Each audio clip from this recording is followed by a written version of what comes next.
एक चूरन बेचा जा रहा है, वो मैं आपको बताता हूं और ये बड़ा इंटरेस्टिंग है। ग्लोबल इकोनॉमिक गैलप सर्वे के ताज़ा तरीन आदाद-ओ-शुमार के मुताबिक पाकिस्तान ने भारत और आलमी औसत दोनों से आगे रहते हुए इक्तिसादी कारकर्दगी और अमन के हवाले से बेहतरीन मुजाहरा किया।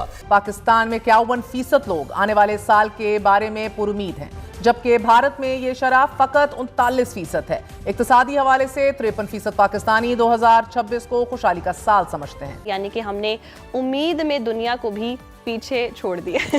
बिल्कुल सही कहा आपने मैम, और दिलचस्प बात ये कि ये सिर्फ मईशत तक की मामला महदूद नहीं है। ठीक तो पाकिस्तान वैसे कौम भी ऐसी है कि हम मुश्किल हालात में भी अच्छा सोचते हैं कि 24 दफ़ा हम डिफ़ॉल्ट के दहाने पे गए, अगर हम 14 दफ़ा हम IMF से ले चुके हैं और हम अगर अभी भी IMF पे चल रहे हैं तो हम इस पे तो खुशी नहीं मना सकते कि हम बहुत से प्रॉब्लम से निकला है। शहबाज शरीफ ने 3 साल में 100 से ज्यादा दौरे किए, कोई इन्वेस्टमेंट एक $0 नहीं आई।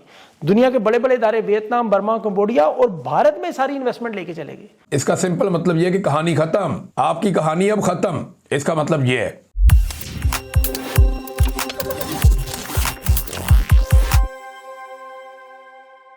नमस्कार दोस्तों, स्वागत है आपके अपने चैनल पर। दोस्तों, पाकिस्तान आजकल ज्यादा ही सपने देखने लगा है और इन सपनों में तो वो इकोनॉमी के मामले में भारत से भी आगे निकल गया है। जी हां दोस्तों, गैलप सर्वे ने पाकिस्तान को सीधा सपनों का सुपर पावर बना दिया है। लेकिन सवाल ये है, कैसे? दोस्तों, यही पूरा ड्रामा, यही पूरा सच हम देखेंगे आगे इसी वीडियो में। तो अगर वीडियो पसंद आए तो लाइक करें, शेयर करें और अपनी राय कमेंट में जरूर बताएं। और ऐसे ही खास खबरों के लिए हमारे चैनल को सब्सक्राइब करना बिल्कुल न भूलें। फिर मिलेंगे अगले वीडियो में, तब तक के लिए धन्यवाद दोस्तों। जहां पूरी दुनिया मुआशी बहरान और जंगों की बातों से घबराई हुई है, वहीं गैलप पाकिस्तान के ताज़ा सर्वे ने एक हैरत अंगेज हकीकत से पर्दा उठा दिया है। पाकिस्तानी जो हैं वो दुनिया भर में सबसे ज़्यादा पुरउम्मीद कौम बनकर उभरे हैं। 51% पाकिस्तानी नए साल में बेहतरी के लिए पुरउम्मीद हैं और 53% को तवक्को है कि 2026 मुआशी बेहतरी और खुशहाली का साल होगा। यानी कि हमने उम्मीद में दुनिया को भी पीछे छोड़ दिया। बिल्कुल सही कहा आपने मैम, और दिलचस्प बात ये कि ये सिर्फ मईशत तक की मामला महदूद नहीं है, बल्कि 52% पाकिस्तानियों को ये यकीन है, शायद कुछ लोगों को यकीन नहीं आ रहा, लेकिन यकीन है कि आने वाला साल दुनिया में अमन लेकर आएगा। ये शरह भारत और आलमी औसत से दुगनी है। तो क्या ये सिर्फ एक ख्वाब है या हालात वाकई बदलने वाले हैं? ये बताइएगा कि गैलप सर्वे के मुताबिक 51% पाकिस्तानी 2026 से बहुत ज़्यादा पुरुमीद हैं। बतौर माहिर मईशत, क्या आपको ग्राउंड रियलिटीज़ में कोई ऐसी ठोस बुनियादी तब्दीली नज़र आती है जिससे ये उम्मीद पैदा हुई हो? लेकिन अब आपने कहा ग्राउंड रियलिटीज, ये जो सर्वे होता है इसको हम परसेप्शन सर्वे कहते हैं। ये सर्वे इंडिकेटर्स पर बेस्ड नहीं होता, ये लोग परसीव करते हैं कि हमारी उम्मीद क्या है, और इसका जो सैंपल साइज है वो 1000 लोगों का है। तो इट इज पार्टली रिप्रेजेंटेटिव, लेकिन बहुत बड़ा मुल्क है, उसमें 1000 लोग क्या समझते हैं, तो हमें इसको क्लियर होना चाहिए। जी सही। हारून साहब, ये वही वाली बात होगी कि ये उम्मीदें सिर्फ अवाम ने लगाई हुई है। ये सर्वे अवाम का हुआ था और अवाम ने उम्मीदें लगाई, और दावे वादे जो हुकूमतें करती हैं वो फिर पूरे तो होते नहीं हैं और फिर अवाम बस उम्मीद पर ही जिंदा रह जाती है। सर्वे में हम देख रहे हैं मुआशी बेहतरी की उम्मीद जो है वो 2024 में 43% थी और अब हम देख रहे हैं 2025 में 53% हो गई है। इस एक साल में ऐसा क्या बदला है जिसने अवाम का एतमाद इतना ज़्यादा बढ़ा दिया? हकान भाई, लोग खुश क्यों है अगर जो इकॉनमी के इंडिकेटर जुबैर साहब बता रहे हैं कि तबाही फिरी हुई है, अनएम्प्लॉयमेंट इंडिया से ज़्यादा हमारी, वो बता रहे पॉवर्टी इंडिया से ज़्यादा, हेल्थ हमारी पीछे, साफ पानी हमारा पीछे, तो हम खुश क्यों है? ये इस इकोनॉमिक सर्वे की क्या अहमियत है आपके नज़दीक? कामरान साहब, let's try and understand. 24 bar IMF यानी कि ICU के डॉक्टर के दर पे खड़े हैं। किस्त बाय किस्त इकोनॉमी चल रही है। आज एक किस्त अगर स्लिप कर जाए तो जो इस वक्त की स्टेबिलिटी है वो डिस्टर्ब हो जाएगी। फंडामेंटली मसाइल वहीं पे खड़े हैं।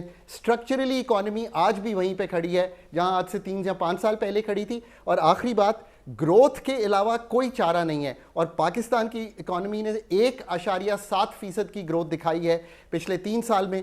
पॉपुलेशन ग्रोथ 2.5% है, तो असल जो पर कैपिटा यानी कि पर पर्सन इनकम है वो ड्रॉप की है। हम डिफ़ॉल्ट के दहाने पर थे, पाकिस्तान 24 दफ़ा डिफ़ॉल्ट के दहाने पर था, और यही तो कमज़ोरी है पाकिस्तान की। यही तो हम बात करते हैं तो खुशी मैं तो नहीं मना सकता कि एक मुल्क जो दुनिया में सबसे ज़्यादा दफ़ा IMF के पास गया हो, 1988 से लेके 14वीं दफ़ा 14th टाइम आप IMF के पास गए। IMF के पास आप जाते क्यों हैं? डिफॉल्ट के धाने पर जब आते हैं तो 2022 में भी गए, 2023 में भी गए, 2018 में भी गए, 2013 में भी गए, 2008 में भी गए, 2002 में भी गए।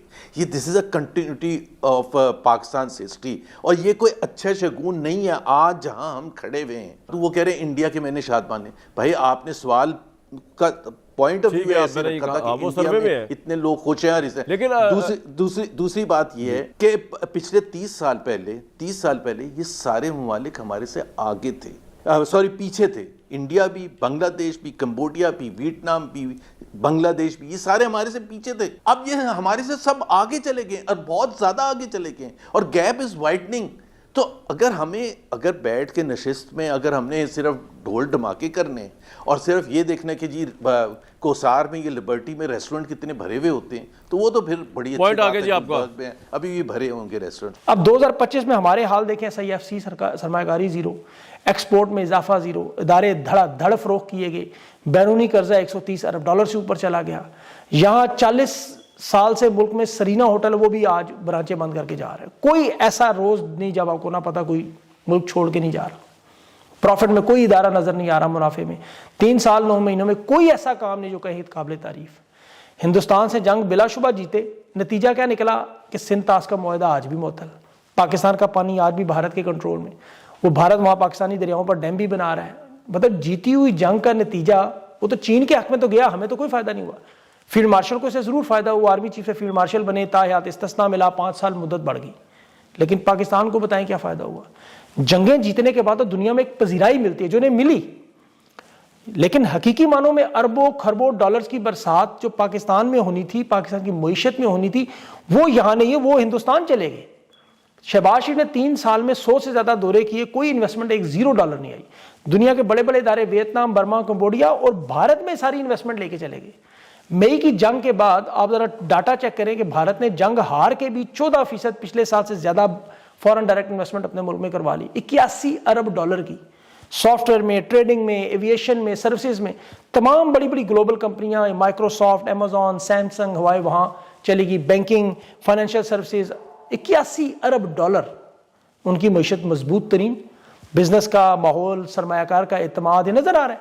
वहां चूंकि जमहूरियत है, सियासियत में इस्तेकाम नहीं, दहशतगर्दी का वो शिकार नहीं, फौज की हुकूमत नहीं है, कोई इदारा वहां बेचने की जरूरत नहीं है, इसीलिए वहां पे कोई ऐसी वारदात नजर नहीं। हालांकि वो जंग हारे हैं सबके सामने, लेकिन वो दुनिया की तीसरी बड़ी मुआशी कुव्वत बन गए। हम जंग जीत कर भी अफगानिस्तान, यूक्रेन, सूडान, इथियोपिया से भी नीचे चले गए।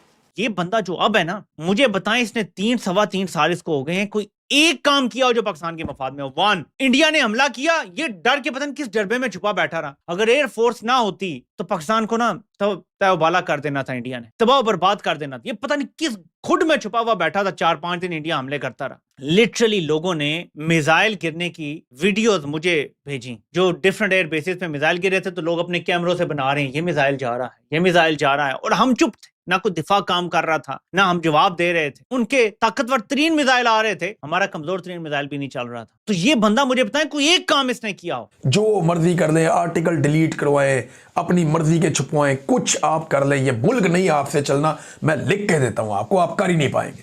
खत्म, bye bye, tata, goodbye, गया।